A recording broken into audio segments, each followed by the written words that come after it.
Joint family చాలా సమస్యలకు చిన్నపిల్లలను మానసికంగా ఒక బలమైన వాళ్ళను తాత అమ్మమ్మనో తాత నాయనమ్మనో పిల్లల యొక్క ఆలోచనలు మానసిక ఎదుగుదలకు వాళ్ళు ఎంతో ఉపయోగపడతారు. వాళ్ళ అనుభవాలను కానీ వాళ్ళ కథల రూపంలో రామాయణం భాగవతంలో ఉన్న అంశాలను ప్రస్తావించి ఎన్ని కష్టాలు వచ్చినా కష్టాలను ఎదుర్కొని ఏ విధంగా యుగ పురుషులు నిలబడ్డారో లేదా సమస్యలు వచ్చినప్పుడు ఏ విధంగా ఎదుర్కొని నిలబడి కుటుంబ వ్యవస్థల్ని కాపాడుకున్నారో తరతరాలుగా మనకు మన పూర్వీకుల నుంచి వచ్చిన సాంప్రదాయం మన పిల్లలకు నేర్పించడానికి ఎక్కువ అవకాశం ఉండే.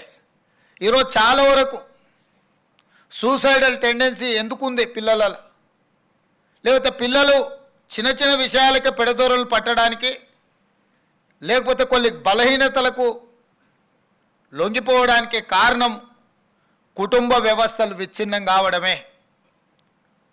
ఈ కుటుంబ వ్యవస్థ అనేది ఎంతో బలమైంది, ఎంతో గొప్పది. వసుదైక కుటుంబం అని ఊరికనే అనలే. గ్రామాలలో పెరిగిన వాళ్ళు, ఉమ్మడి కుటుంబ వ్యవస్థ నుంచి వచ్చిన వాళ్ళు ఎలాంటి సమస్యలనైనా ధీటుగా ఎదుర్కొని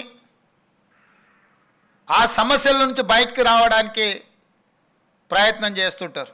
కానీ అదే సింగిల్ ఫ్యామిలీలో సింగిల్ చైల్డ్గా పెరిగిన వాళ్ళు ఆ యొక్క మెంటల్ కెపాబిలిటీ కానీ లేకపోతే సైకలాజికల్గా వాళ్ళకి వచ్చే ప్రెషర్స్ని కానీ తట్టుకునే పరిస్థితి లేదు. సో సమాజంలో ఉమ్మడి కుటుంబ వ్యవస్థ దెబ్బతినడం కూడా, ఉమ్మడి కుటుంబ వ్యవస్థ నుంచి మనం బయటికి వచ్చి సింగిల్ ఫ్యామిలీస్గా మనకు ఉండడము, సింగిల్ చైల్డ్గా ఉండడం కూడా ఈ సమాజంలో కొన్ని సమస్యలకు కారణమవుతున్నది. వీటిని ఓవర్కమ్ కావడానికి మనకు అవకాశం లేదు.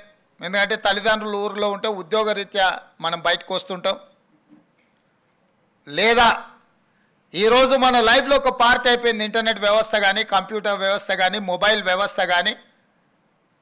వైఫ్ లేకైనా ఉండొచ్చేమో కానీ వైఫై లేకుండా ఉండలేని పరిస్థితులు ఈ సమాజంలో వచ్చినాయి.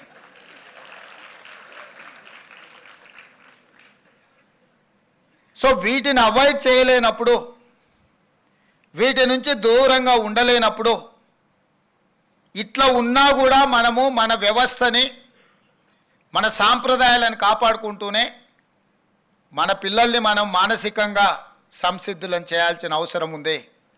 మన పిల్లలు ఎవరు? వీళ్ళే. ఇప్పుడు ఎన్ఎస్ఎస్లో ఇంతమంది వేలాది మంది పిల్లలు జాయిన్ అయినారంటే వీళ్ళందరూ ఎవరు? మన పిల్లలే, మన కుటుంబ సభ్యులు.